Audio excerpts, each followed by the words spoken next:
Buen día, jóvenes.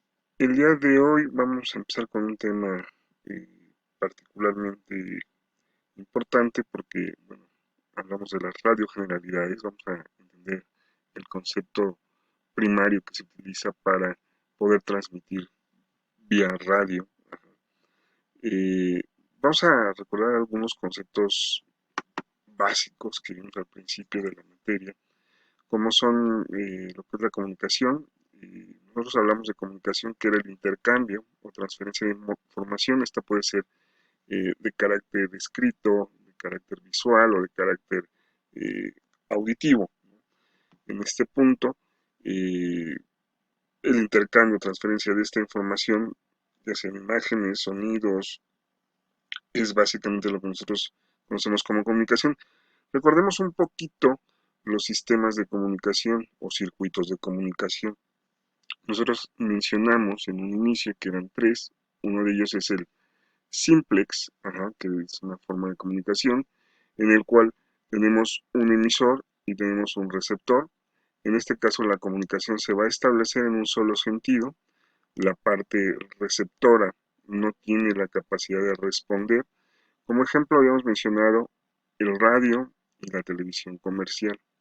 ¿Sí? Básicamente tenemos un emisor, tenemos un receptor que puede ser el equipo de radio comercial o las televisiones o pantallas, pero no hay una retransmisión por el mismo medio, ¿no? En el caso del duplex o half duplex, tenemos un emisor receptor en un sentido, tenemos otro emisor receptor en otro sentido, y aquí sí hay comunicación entre los dos, entre las dos estaciones. La condicionante es que solo debe ser una vez en cada sentido, ¿no? Aquí nos dice, la comunicación se establece en ambos sentidos en forma alterna. Los equipos de radiocomunicación son el ejemplo más importante. Se les conoce como radios de dos vías o transreceptores. Por ahí ya vimos en algún video la importancia de ese que nada más haya un solo sentido a la vez, para mantener esa orden en las comunicaciones que se buscan, ¿no? Que no todos hablen al mismo tiempo y todo el mundo se interfiera, ¿no? Y por último tenemos el full duplex, ¿no? Que es la forma de comunicación más común en el caso de los teléfonos, ¿no? Tenemos emisor, receptor, emisor, receptor. El mensaje circula entre los dos y puede circular al mismo tiempo y en el mismo sentido, ¿no? Aquí la comunicación se establece en ambos sentidos de forma simultánea.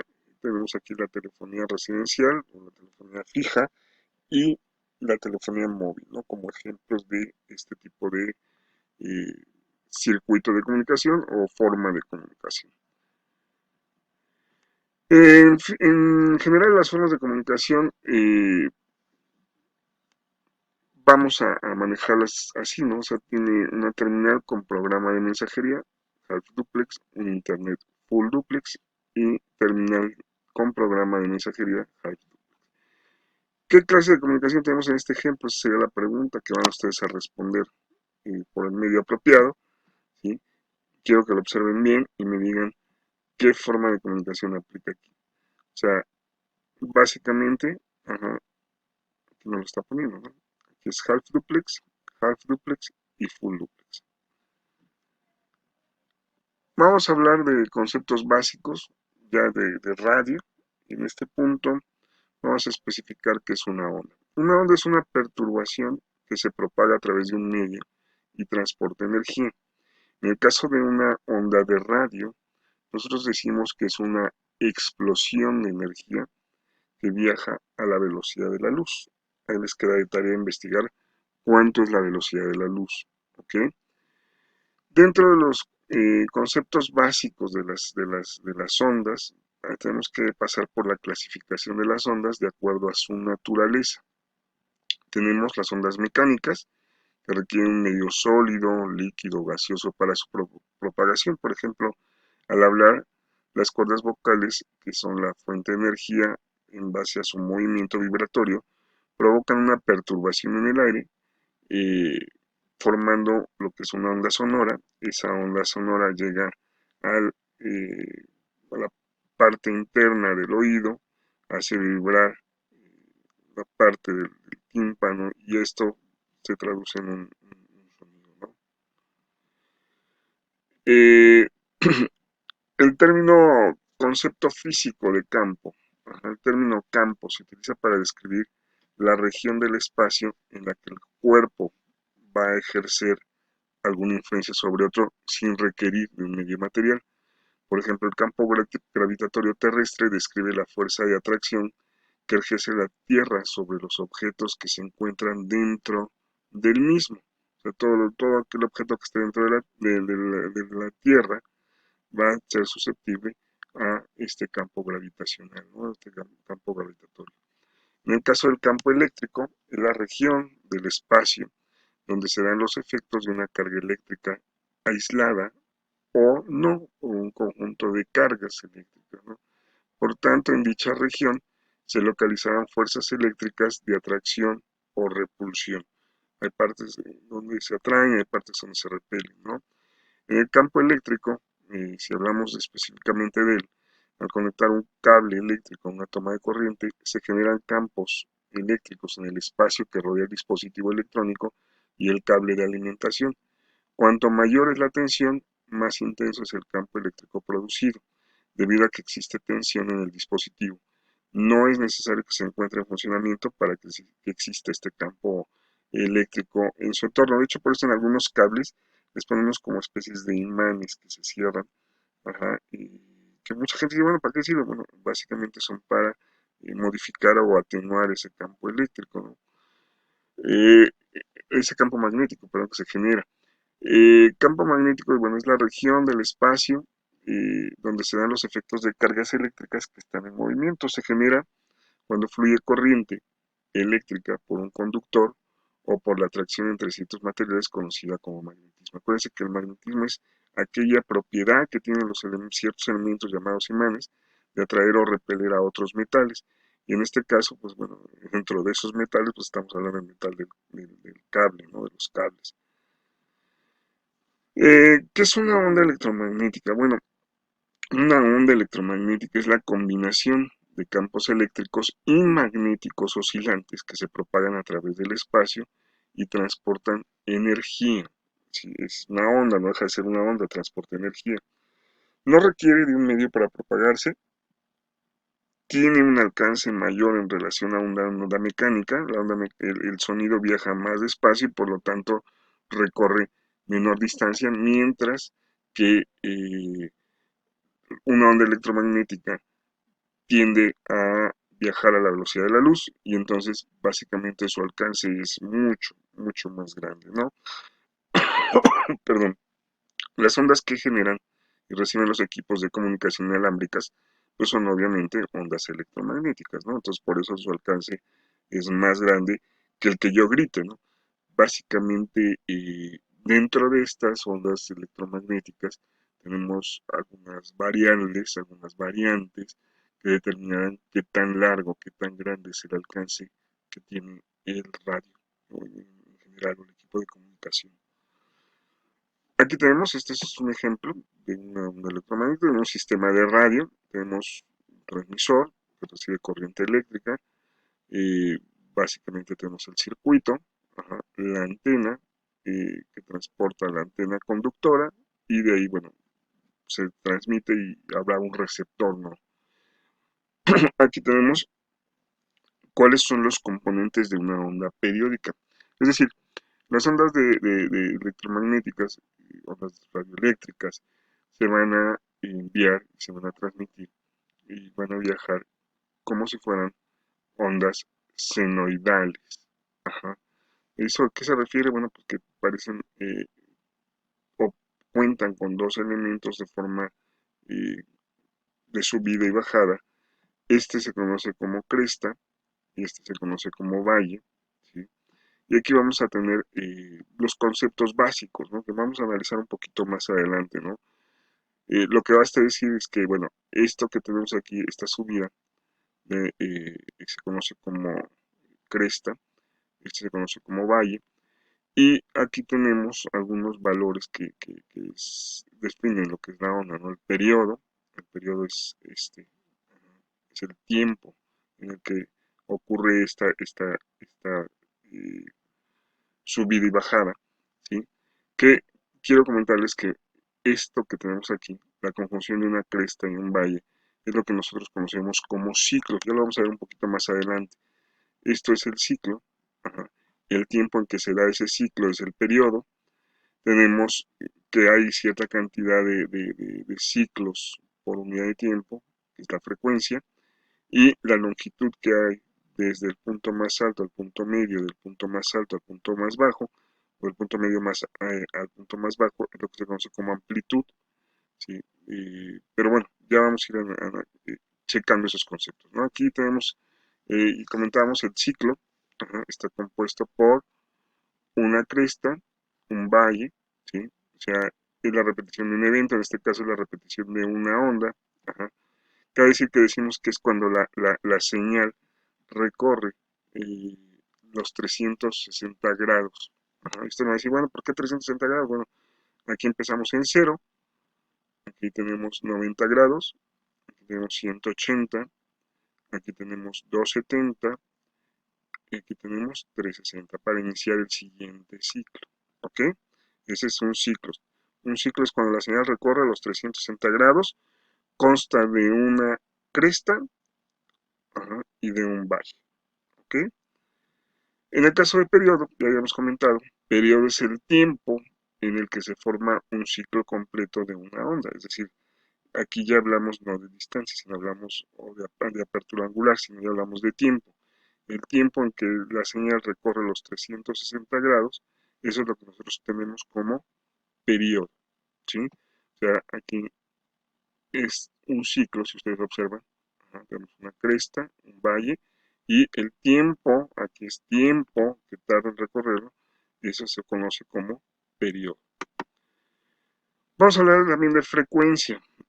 Frecuencia es la cantidad de ciclos que se forman en una unidad de tiempo. Generalmente es un segundo. La unidad de frecuencia, de medición de la frecuencia es el hertz. Por lo tanto, fíjense bien, un hertz es igual a un ciclo sobre segundo.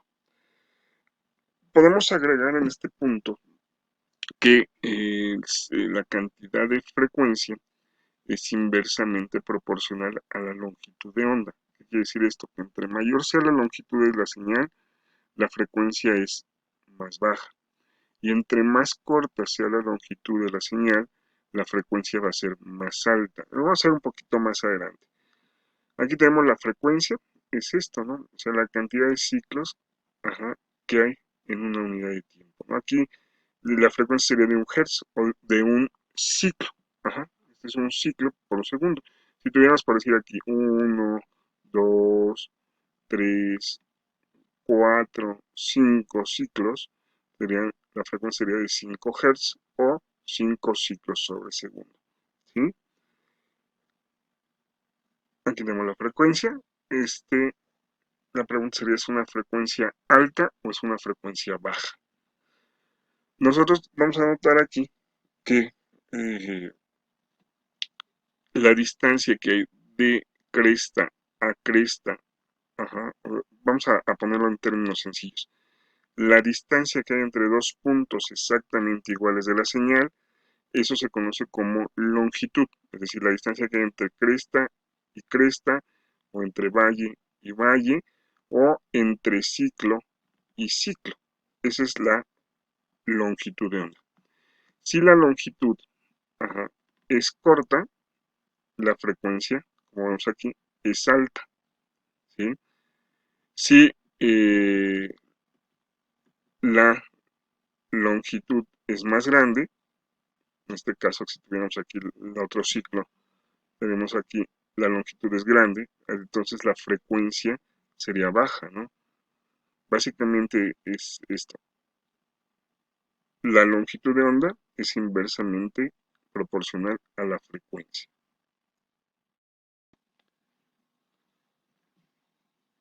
Aquí tenemos básicamente las equivalencias. Por decir, habíamos dicho que un hertz era igual a un ciclo, ¿no? Entonces aquí 1000 ciclos equivalen a un kilociclo. Para efecto de que sea más fácil de recordar, pues 1000 es igual a un kilo. 1000 kilos, ajá, o 1000 kilociclos equivalen a un megaciclo. Ajá. y 1000 megaciclos equivalen a un gigaciclo. Entonces tenemos tres medidas, kilo, mega y giga. Kilociclo, kilohertz, megaciclo o megahertz, gigaciclo o gigahertz. Básicamente es lo mismo, ¿no?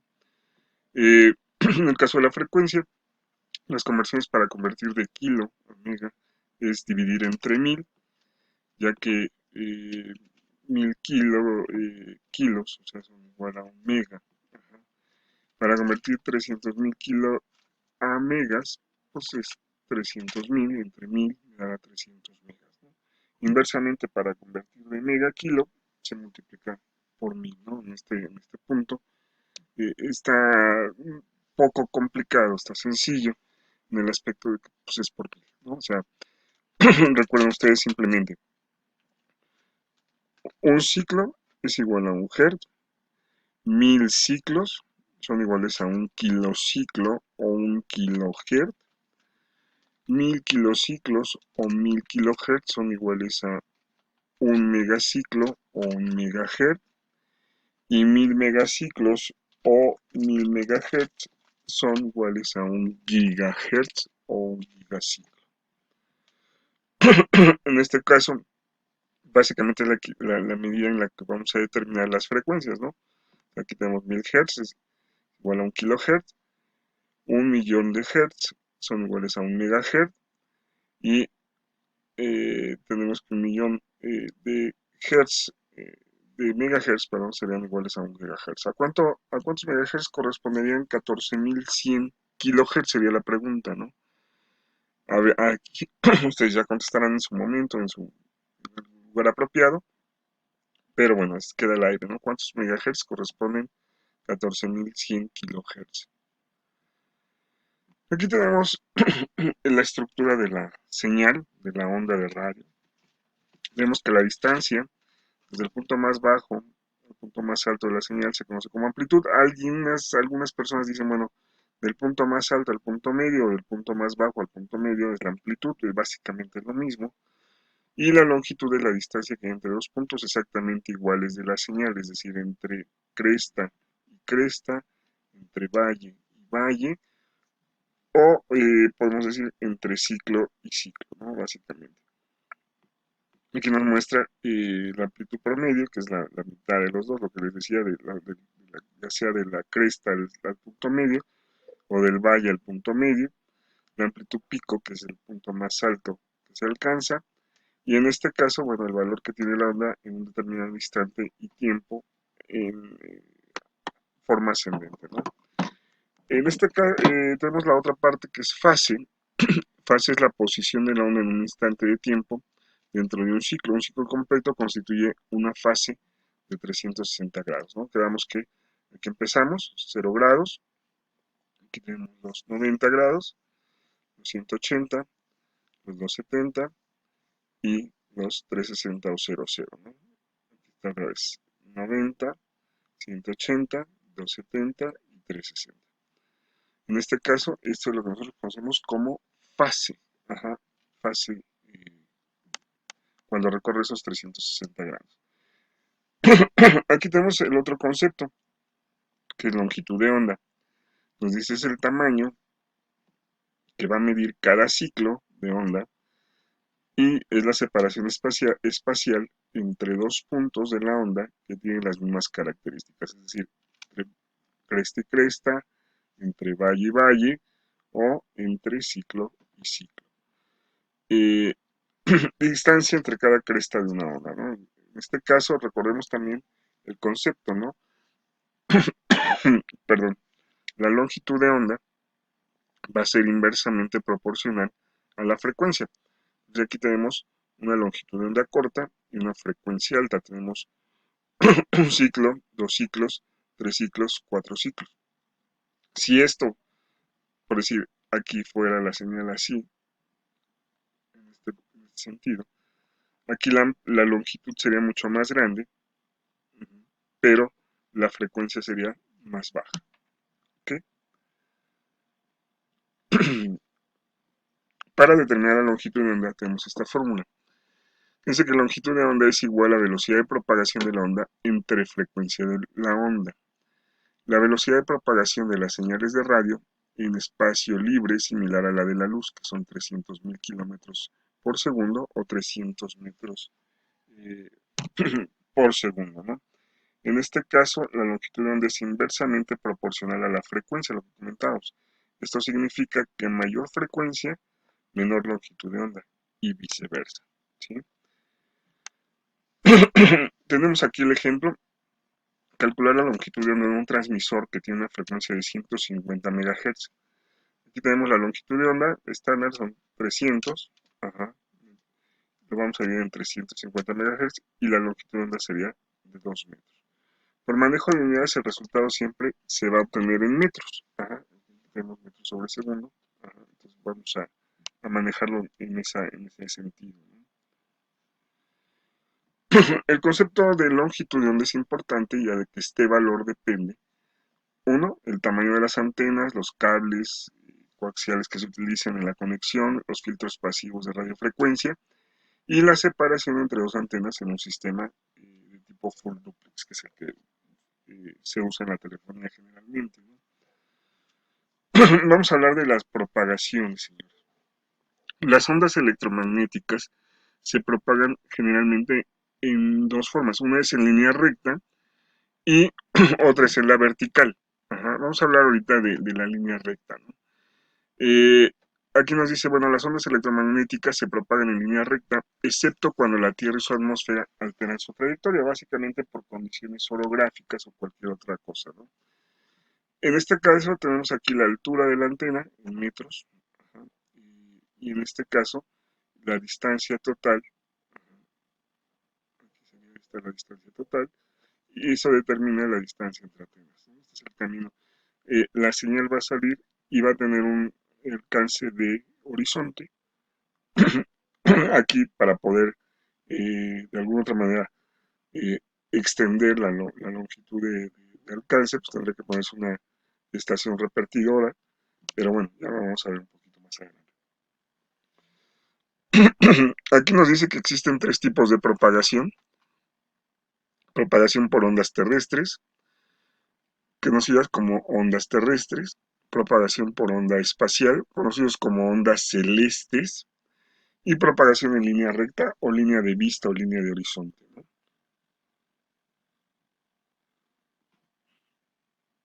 Tenemos la descripción de las ondas terrestres.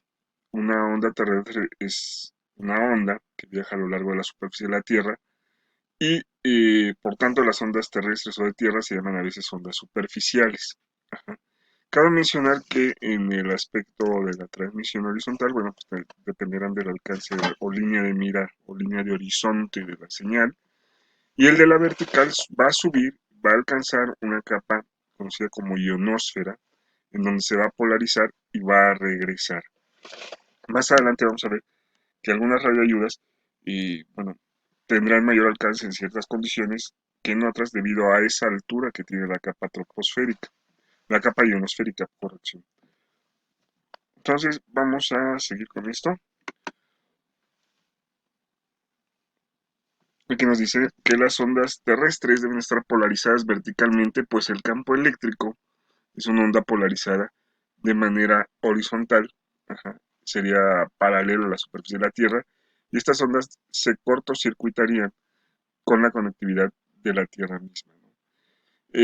Con ondas terrestres el campo eléctrico induce voltajes en el que la superficie de la Tierra, que produce las corrientes inducidas, en este caso la superficie de la Tierra también tiene resistencia y pérdidas dieléctricas, por lo que las ondas terrestres se atenúan a medida que se propagan, es decir, van perdiendo potencia, por llamarlo de alguna manera, ¿no? Conforme va circulando, va perdiendo potencia, tanto en la vertical como en la horizontal. Son buenos conductores para ondas terrestres, por ejemplo, el agua salada de mar, y son malos conductores, por ejemplo, la arena del desierto, ¿no? Las pérdidas de onda terrestre se acentúan con la frecuencia, por lo que generalmente se usan para transmisiones de frecuencias menores a 2 MHz, como ejemplo el radio AM. De hecho, vamos a encontrar que son buenas, o en este caso las ondas terrestres van a transmitir en esta forma las frecuencias de very low frequency y todavía por ahí el medium frequency, ¿no? Ya el high frequency ya transmite su sistema de propagación de señales de otra forma. La densidad del aire hace que el frente de la onda se incline de alguna otra manera gradualmente. Con suficiente potencia se puede incluso propagar más allá del horizonte. Cabe mencionar que estas señales, las señales de conocidas como ondas terrestres, en condiciones óptimas pueden circunnavegar la Tierra, ¿no? O sea, tienen ventajas, tienen desventajas, pero bueno, de alguna otra manera están muy condicionadas al tipo de área o al tipo de condiciones en las cuales se realiza la propagación, ¿no? Eh, Aquí tenemos que, bueno, se usan para comunicaciones entre barcos y tierra firme, así como en general para comunicaciones móviles marítimas. Se pueden usar con frecuencias de 15 kHz a 2 MHz. Eso es suficiente potencia para poder comunicar dos puntos cualquiera del mundo bueno, son relativamente inmunes a los cambios atmosféricos. No vamos a hacer que nosotros la usamos en una radioayuda, que bueno, de alguna otra manera vamos a analizar a más detalle el día de mañana. Eh, Se requieren potencias relativamente altas, como se limitan las frecuencias ultra bajas, bajas y medianas, se necesitan antenas muy grandes para su transmisión y recepción. Y bueno, de alguna otra manera, las pérdidas de onda terrestre son muy variables dependiendo de las superficies y su composición. Esto permite que la confiabilidad y repetibilidad de la transmisión dependa mucho del terreno. De hecho, pues, nuestra radioayuda que nosotros tenemos, ajá, para este tipo, que transmiten este tipo de ondas, o sea, eh, su alcance depende mucho, primero, del entorno del transmisor. Es decir, su alcance es mayor hacia el océano que hacia el terreno, y obviamente muchísimo más grande hacia el océano que hacia terreno montañoso. Y en este punto también las pérdidas de señal van variando dependiendo qué tan alta sea la antena, ¿no? En este caso nosotros utilizamos antenas de 3 a 5 metros, antenas normales, verticales, de 3 a 5 metros que transmiten en forma de onda terrestre en todos los sentidos, es decir, tiene un patrón circular, ¿no? Pero bueno, ya hablaremos un poquito más a detalle de eso. Este, lo que es un hecho es que, bueno, este tipo de señal, les digo, en condiciones óptimas, puede llegar a circunnavegar la Tierra y podemos incluso escuchar estaciones del otro lado del planeta, ¿no? Si bien es cierto, también no es a veces muy nítida por las condiciones que pudieran llegar a afectarla, que son varias, ajá, pero bueno, de alguna otra manera tiene mayor alcance que una frecuencia más alta, ¿no? Y eso es, a veces le crea conflicto a la gente, ¿no? Porque dice, bueno, es que mi radio es de frecuencia alta, ¿no? Bueno, sí, pero aquí lo que importa es que sea de longitud de onda grande, ¿no? De hecho, cuando dicen, no, es que mi radio es de onda corta, ¿no? Se refiere que es longitud de onda corta, ¿sí? Y el de longitud de onda larga, pues es el que tiene mayor alcance, ¿no? Tiene mayor nitidez el de onda corta, ese es un hecho, pero bueno, lo vamos a digerir un poco más adelante.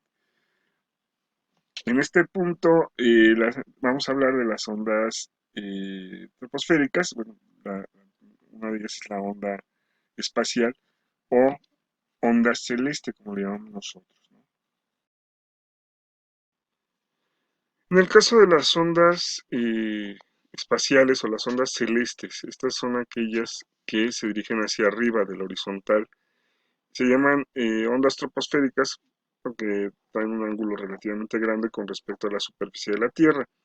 Estas ondas, les digo, nosotros las ubicamos como ondas celestes, ¿no? Eh, Son los tres nombres, ondas celestes, ondas troposféricas, ajá, pero bueno, estas ondas suben, alcanzan la atmósfera superior, alcanzan la ionosfera particularmente, ahí se polarizan y regresan de nuevo hacia la Tierra. Las ondas troposféricas se irradian hacia el cielo donde la ionosfera, parte superior de la atmósfera, refleja o refracta las ondas del cielo hacia la Tierra nuevamente. Por ello, a este tipo de propagación se le conoce también como propagación ionosférica y se localiza de 50 a 400 kilómetros arriba de la superficie de la Tierra. La ionosfera va a absorber gran cantidad de esta radiación solar, lo que ioniza las moléculas de aire creando electrones libres. La ionosfera tiene tres capas, D, o delta, eco y Fox, que varían según su altura y la densidad de la ionización, de menor a mayor y con el horario del día. Cuando una onda pasa a través de la ionosfera, su campo ejerce una fuerza sobre estos electrones libres, haciéndolos vibrar, y esto produce una reducción en la corriente, que es equivalente a reducir la constante dieléctrica del aire, lo cual causa que la velocidad de propagación aumente, generando una desviación de las ondas hacia las regiones de baja densidad electrónica. Es decir, lo que hace es ionizarlas, ¿no? La utilización, ventaja y desventaja de las ondas troposféricas o de las ondas celestes es que éstas se irradian hacia el cielo a medida que la onda se aparta más de la Tierra. Esta ionización aumenta, pero hay menos moléculas para ser ionizadas. En este caso, regresan de alguna otra manera a la Tierra. Hay algunas que van a regresar, esto depende mucho de la potencia, ¿no? Hay unas que regresan en un solo salto y hay otras que eh, perforan la ionosfera y continúan y se pierden en el espacio, ¿no? En este caso, la capa ECO está entre 100 y 140 kilómetros arriba de la Tierra y su punto de máxima densidad es alrededor del mediodía, en 70 kilómetros. Casi desaparece en la noche también y refleja las ondas de HF durante el día.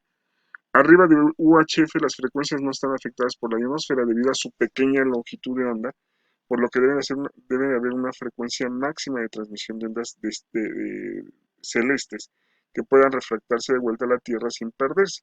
Ya las demás se pierden en el espacio, ¿no?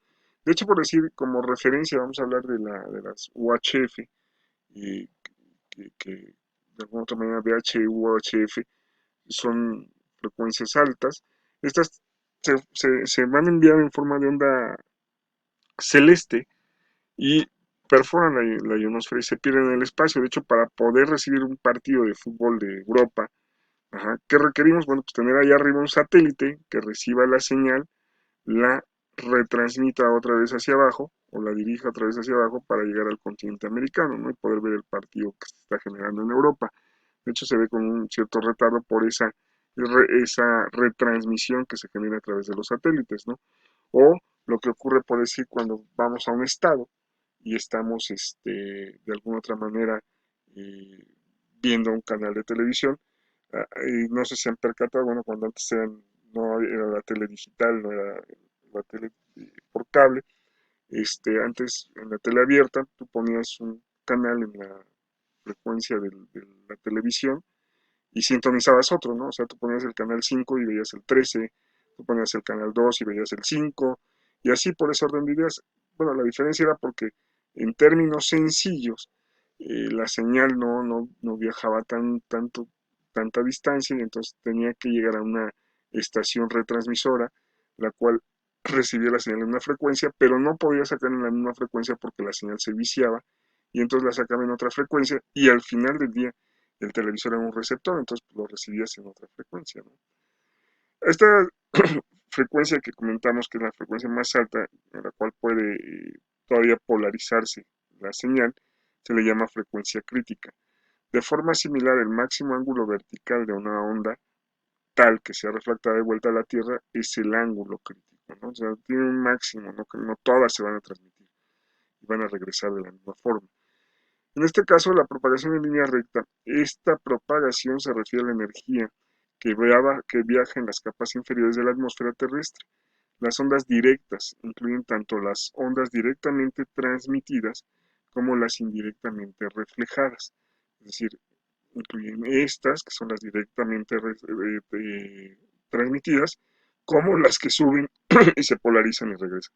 Cabe mencionar que la velocidad de recepción, por decir en esta antena, es al mismo tiempo tanto de esta como de esta. Si hay una demora, un retraso, puede generar una mala interpretación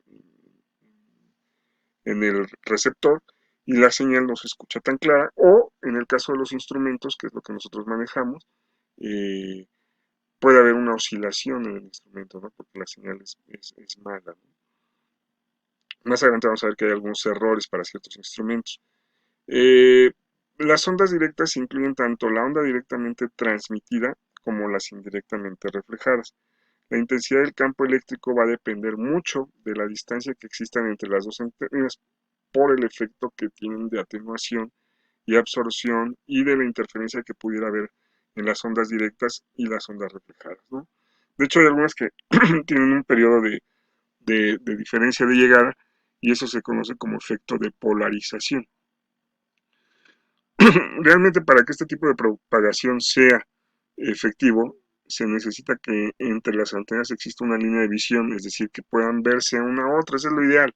Tengo la radioemisora, tengo la estación, la antena tiene un rango de visión que alcanza a ver la otra antena receptora para poder llegar al radio receptor. Eso es lo ideal, pero bueno, también es muy costoso, entonces hay veces que no se puede. Entonces, en el caso de presentarse un obstáculo entre las dos antenas, pues es necesario colocar una estación repetidora, lo que comentábamos, la cual cuenta con dos radios conectados back to back, lo cual se encarga de recibir la señal de la radio emisora y transmitirlo de forma transparente a la radio receptora, saltando así el obstáculo y recreando una línea de visión virtual entre los radios, tanto la emisora y la receptora. Aquí lo tenemos en imagen. Imaginemos aquí está el cerro, aquí tenemos la estación emisora, tenemos la antena, va a transmitir, llega a la estación repetidora, se procesa y se vuelve a retransmitir en otra frecuencia para que llegue a la radio receptora. Es por eso que, por decir aquí el canal 5 transmitía, llegaba aquí a la estación repetidora, pero no lo podía poder sacar de la misma frecuencia del canal 5 porque se viciaba la señal, entonces lo sacaba en la frecuencia del canal 13 y aquí yo lo sintonizaba en el canal 13, pero pues bueno, era el canal 5, ¿no? O sea, era por eso que no coincidían los diales, ¿no? Vamos a hablar de algunos conceptos primarios. Vamos a definir qué es una audiofrecuencia. Bueno, la audiofrecuencia es una onda mecánica que puede ser percibida por el oído humano, que se encuentra entre el rango de los 20 a los 20.000 Hz y viaja a 332 metros sobre segundo. Por debajo de las audiofrecuencias se encuentran los infrasonidos o señales subaudibles, que están entre los 0 y los 300 Hz, útiles en aplicaciones de señalización en equipos de radiocomunicación. En la parte superior, bueno, vamos a tener los ultrasonidos, que ya son las frecuencias por encima de este valor. La voz del ser humano pues está oscila entre los 300 y los 3000 Hz y la música entre los 20 y los 10.000 Hz. O sea, para tener una idea de cuánto es, ¿no? Nosotros tenemos un espectro llamado espectro electromagnético. En otras palabras, es la clasificación de las ondas electromagnéticas en función de su frecuencia y su energía. Encontramos desde las bajas frecuencias, que son emisiones no ionizables, hasta las altas frecuencias, ¿no? O las muy altas frecuencias. En el Inter, pues tenemos lo que son las señales audibles, las señales de imagen, tenemos la luz visible, la luz ultravioleta, los rayos X, los rayos gamma, que básicamente son parte del mismo espectro. Dentro del espectro electromagnético, tenemos que en general al incrementarse la frecuencia de una onda electromagnética, su longitud de onda, alcance y ruido disminuyen y transporta mayor energía. Esto es importante, que en general al incrementarse la frecuencia de una onda electromagnética, su longitud de onda, alcance y ruido disminuyen y aparte va a transportar mayor energía. Aquí tenemos que, bueno, el espectro de radio eléctrico, el espectro radioeléctrico de radiofrecuencias es la región del espectro electromagnético que se utiliza para la comunicación inalámbrica. Esta comprende de los 3 kHz a los 300 GHz.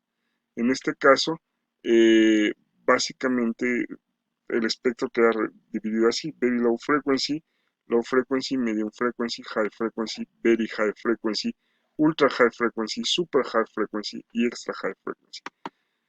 En general, bueno, esta es la tabla que deben ustedes manejar. Eh, Estas son las abreviaturas, o sea, Very Low Frequency, que significa frecuencias muy bajas. Ajá. El radio de la gama de frecuencias entre los 10 kHz y los 30 kHz. Propagación por onda terrestre, ajá, atenuación débil, características estables. Enlaces de radio a gran distancia. Luego tengo low frequency, aquí no hay mucha ciencia, son frecuencias bajas y es de 30 kHz, que es la anterior, a 300 kHz, va de 3 en 3. 300 kHz a 300 kHz es similar al anterior, pero de características menos estables, enlaces de radio a gran distancia, ayuda a la navegación aérea y marítima. Luego tengo las medium frequency o frecuencias medias de 300 kHz, ojo, a 3 MHz, o sea, de kilohertz a megahertz, similar a la precedente, pero con una absorción elevada durante el día, propagación prevalentemente ionosférica durante la noche, y estas son las frecuencias que se generan para la radiodifusión. Luego tengo high frequency o frecuencias altas de 3 MHz a 30 MHz, propagación prevalentemente ionosférica, fuertes variaciones estacionales y en diferentes horas del día y de la noche. Estas son aplicadas para comunicaciones de todo tipo a media y larga distancia. Luego tengo Very High Frequency o frecuencias muy altas de 30 MHz a 300 MHz y son prevalentemente propagaciones directas, esporádicamente propagaciones ionosféricas o troposféricas, y es el enlace de radio a corta distancia, televisión, frecuencia modulada. Ajá. En el caso de UHF son ultra high frequency o frecuencias ultra altas, y estas operan de 300 MHz a 3 GHz, exclusivamente propagación directa, posibilidad de enlaces por reflexión a través de satélites artificiales, y se utilizan para estaciones de radio, radar, ayuda a la navegación aérea, televisión. Cabe mencionar también que aquí en VHF tenemos todavía una radioayuda por ahí, la vamos a ver más adelante. SHF, frecuencias super altas, super high frequency, de 3 GHz a 30 GHz, como la precedente y la anterior, se utiliza para radares, enlaces de radio y satélites, y EHF, que es extra high frequency, que es de 30 GHz a más de 300 GHz, y en este caso es también de propagación directa, posibilidad de enlace por reflexión a través de satélites artificiales, y se utiliza en radares experimentales y el manejo de la energía infrarroja, ¿no? Es la distribución, como tienen que ir el espectro de radio. Estas abreviaturas son las que ustedes tienen que recordar, junto con que corresponde el rango de la gama de frecuencias en la cual se desarrolla, y un poco el uso típico para el cual se da. Cabe mencionar aquí que aquí nos tenemos en esta tabla, tenemos la longitud de onda.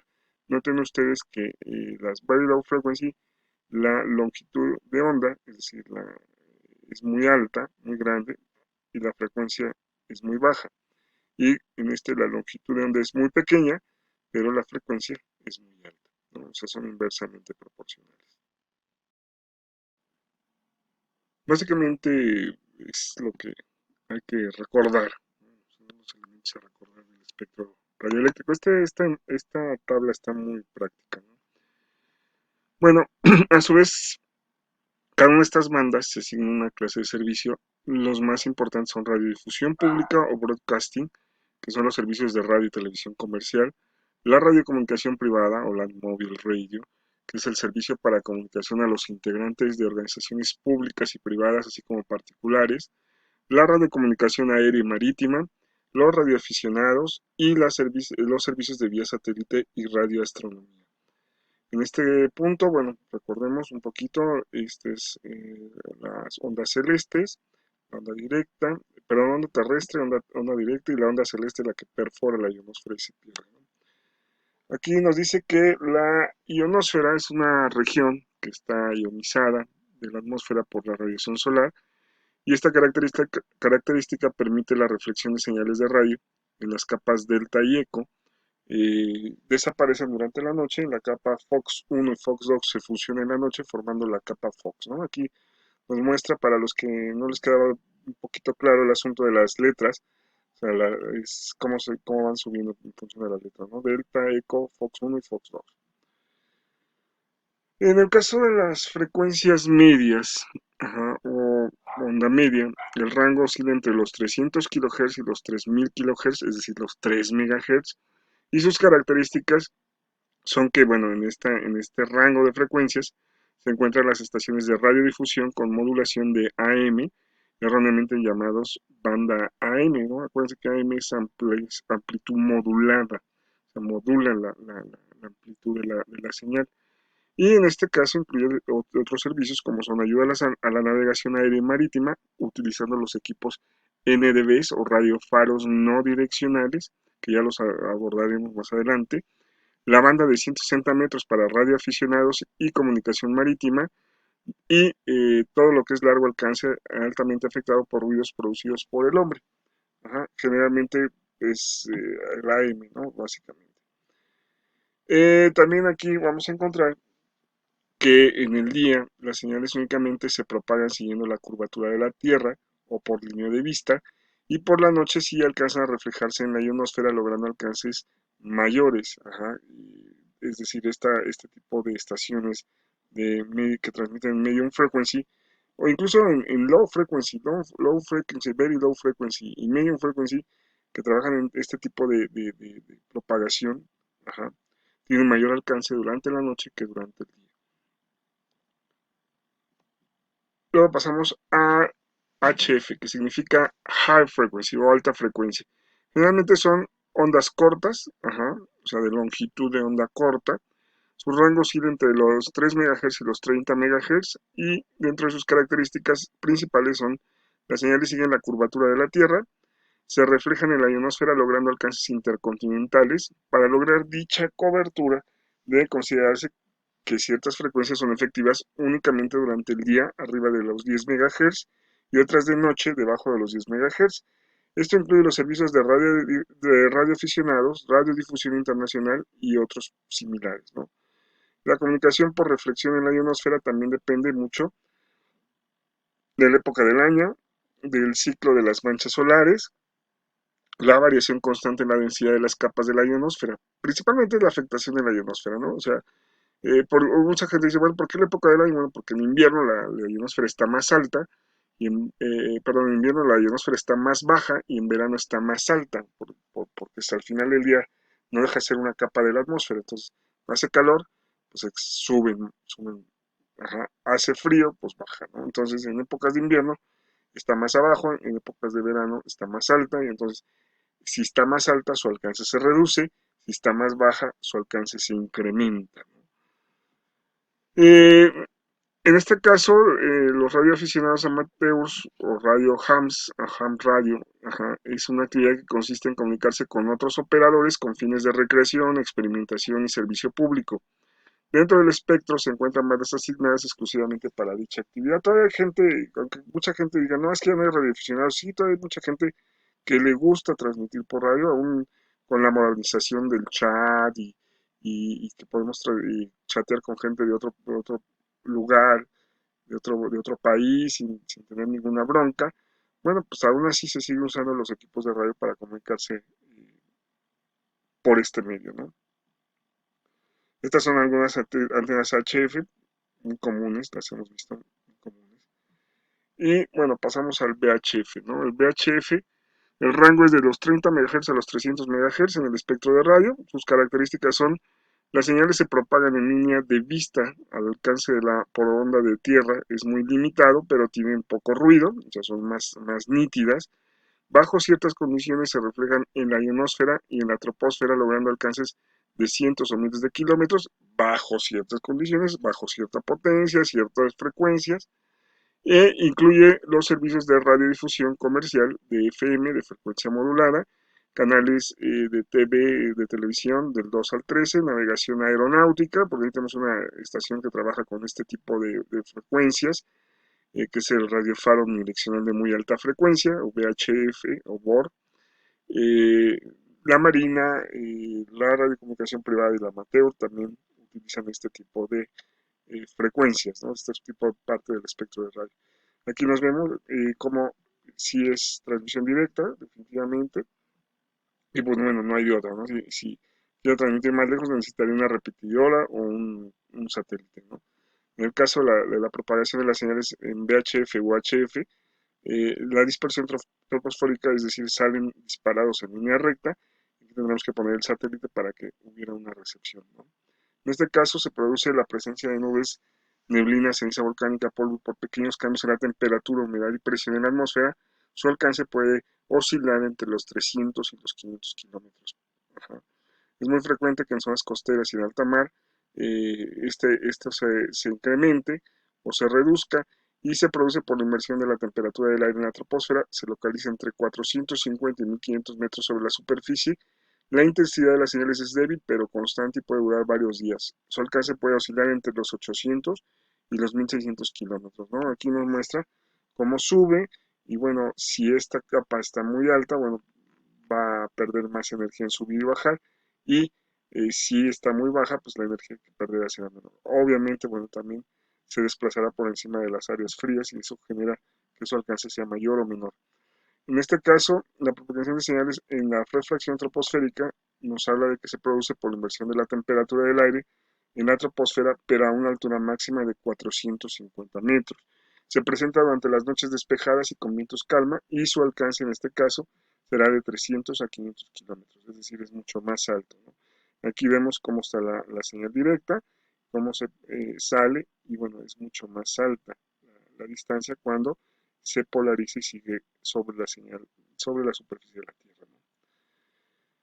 En el caso del salto esporádico o eco, la intensidad de las señales es muy fuerte, pero de corta duración. En la capa eco de la ionosfera, que está ubicada, según la tabla, en 50-70 kilómetros, se forman parches con un alto nivel de ionización, o nubes X, así se les conoce.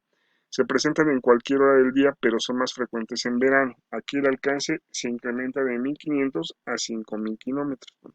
Aquí vemos el transmisor, pega en la nube, ajá, y baja, rebota, baja, rebota y llega hasta el receptor.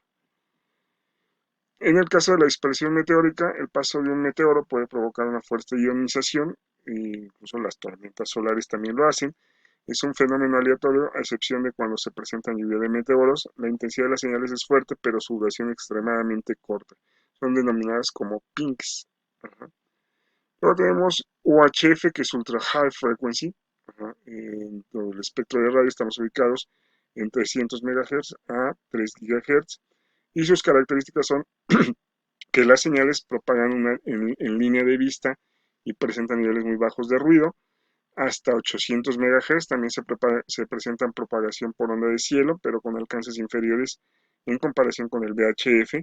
Incluyen servicios de radiocomunicación privada, canales de televisión comprendidos entre el 14 y el 69, el sistema trunking en 800 MHz, la telefonía celular entre 800 y 1900 MHz, el WLAN de 2.4 GHz y una cantidad de servicios adicionales que van dentro de este rubro, dentro de este rango de frecuencias, ¿no?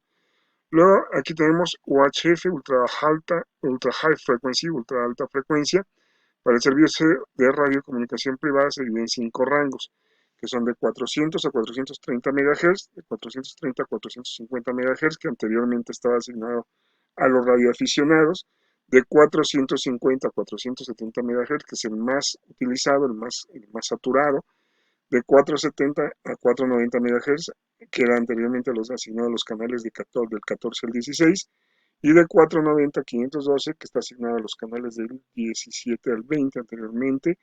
Cada segmento tiene asignado uno o varias clases de servicio, ¿no? Se les va dando. Luego tengo aquí en el segmento de 800 MHz la parte baja de 806 a 870 MHz. Se concesionó a radiocomunicaciones especializadas para flotillas, los famosos Nextel. ¿Se acuerdan de los famosos radios de Nextel cuando existía Nextel?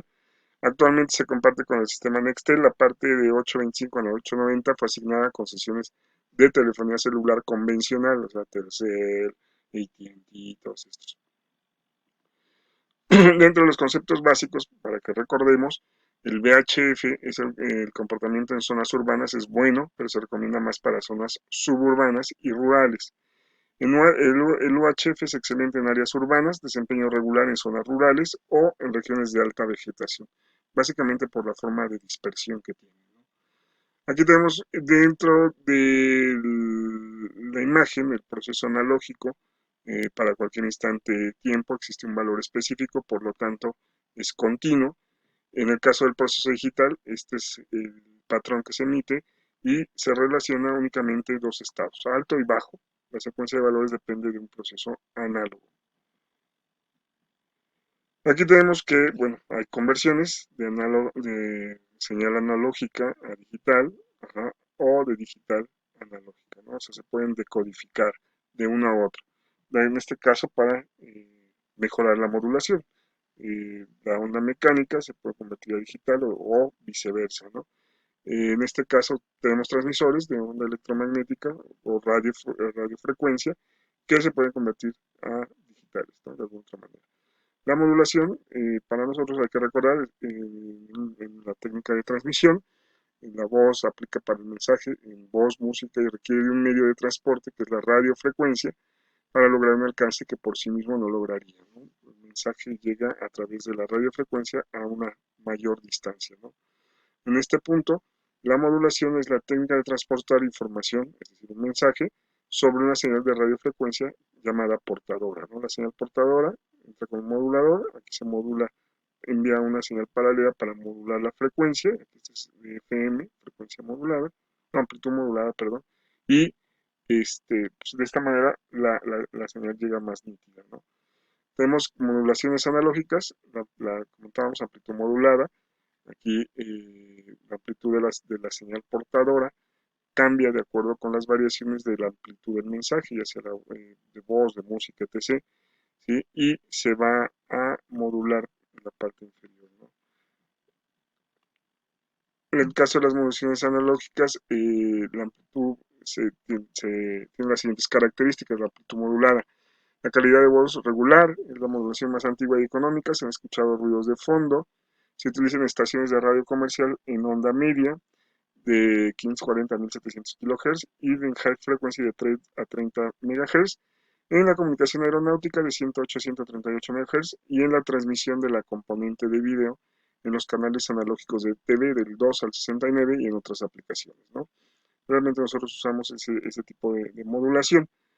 En el caso de la FM, que es la modulación de frecuencia, ajá, y la frecuencia de la señal portadora cambia de acuerdo a las variaciones de amplitud del mensaje, ya sea voz o música, que tenemos cómo va enviándose otra señal para que vaya modulando la frecuencia, ¿sí?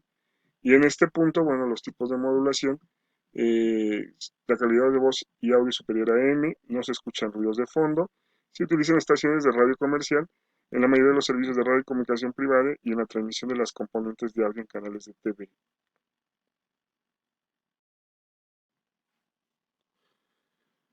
Ok,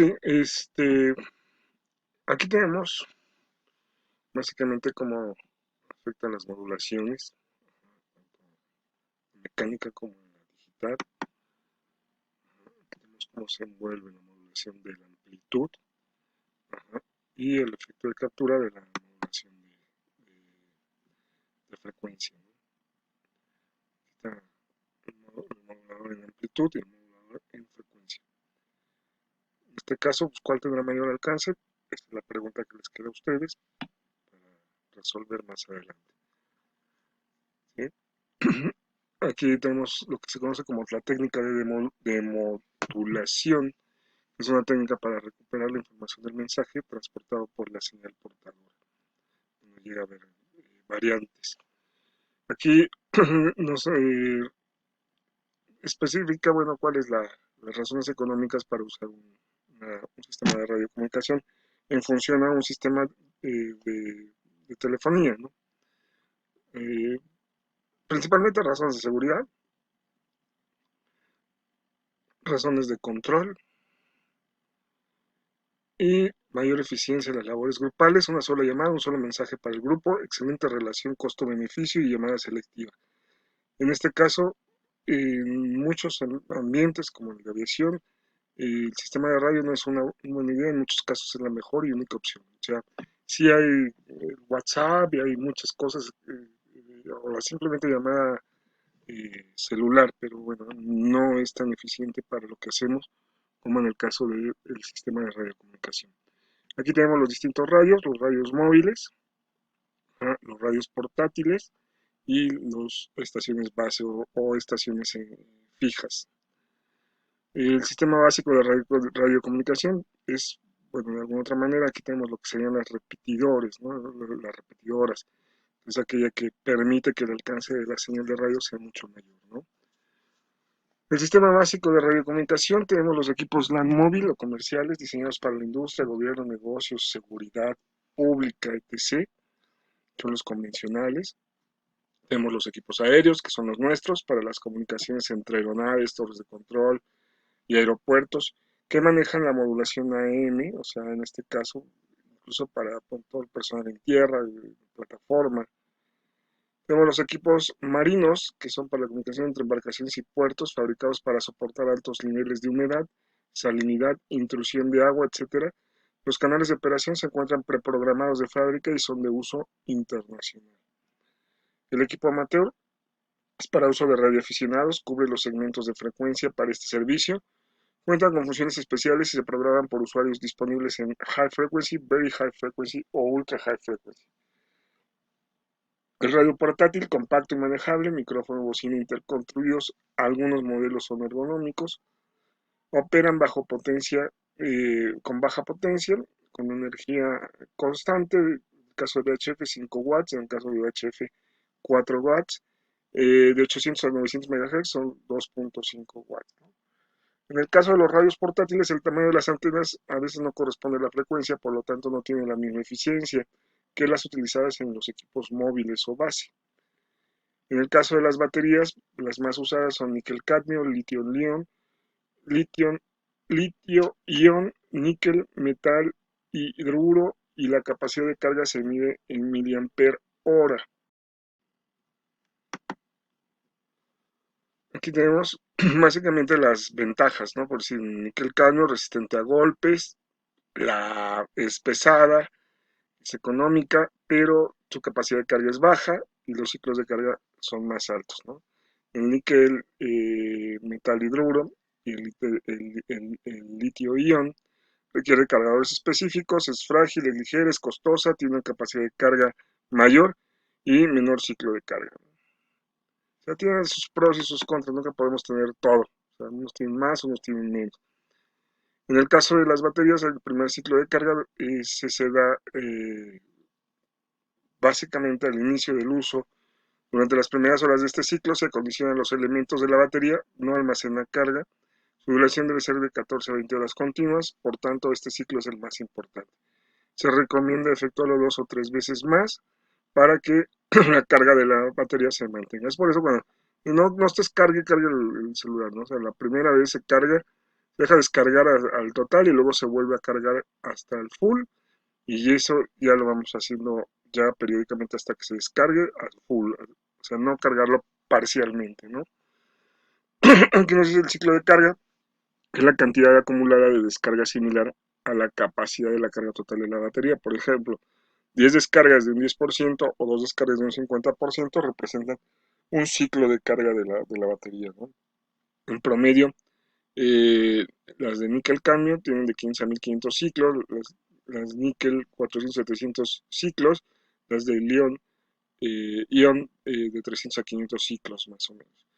El manejo adecuado de una batería es evitar altas temperaturas, se recomienda cargarla y almacenarla a una temperatura ambiente de 5 a 25 grados Celsius. La temperatura normal de 20 grados Celsius a un 45 grados Celsius la capacidad se reduce un 70%. Evitar la sobrecarga, utilizar cargadores que controlen la intensidad de carga o cargadores inteligentes. Evitar los cortocircuitos, no descargar completamente, inversión de polaridad. Hay que reciclar de acuerdo con la normativa aplicable, no soldar sobre las terminales, no descargar con otros elementos, ya sea LEDs, focos, etc. O sea, descargarla normal. El manejo adecuado de una batería nos dice que el ritmo de la autodescarga por almacenamiento se incrementa por la temperatura y es más severo en las baterías de níquel, que la vida útil puede alargarse si la batería no se descarga debajo del 50%. Las de níquel cadmio son las más. Tienen un efecto de memoria, es una característica propia de las baterías de níquel-cadmio, las cuales es objeto de controversia.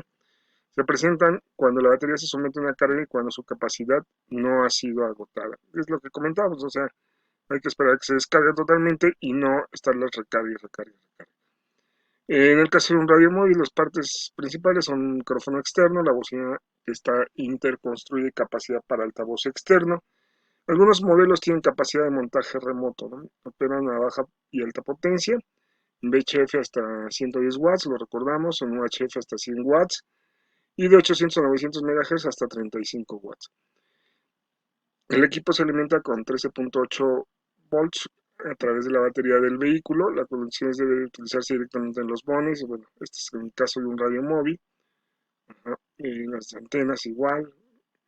En el caso de la estación base, bueno, pues sí tenemos una antena ya más grande, fija, que permite tener una altura más grande y con esto incrementar la cobertura, ¿no? En el caso de las estaciones base, para redes de 25 watts se requiere una fuente de 12 amperes, para redes de 50 watts se requiere una fuente de 20 amperes, y de 100 a 110 watts una fuente de 35 amperes, ¿no? Se debe seleccionar de acuerdo al consumo de corriente del equipo de potencia. Pues muchas gracias, jóvenes. Esto es todo. Esta tabla, por favor, recuérdenla, recuérdenla. Es importante que la visualicen, ¿no? Entonces, pues nos vemos mañana y espero que les sirva de referencia y de estudio. Hasta luego.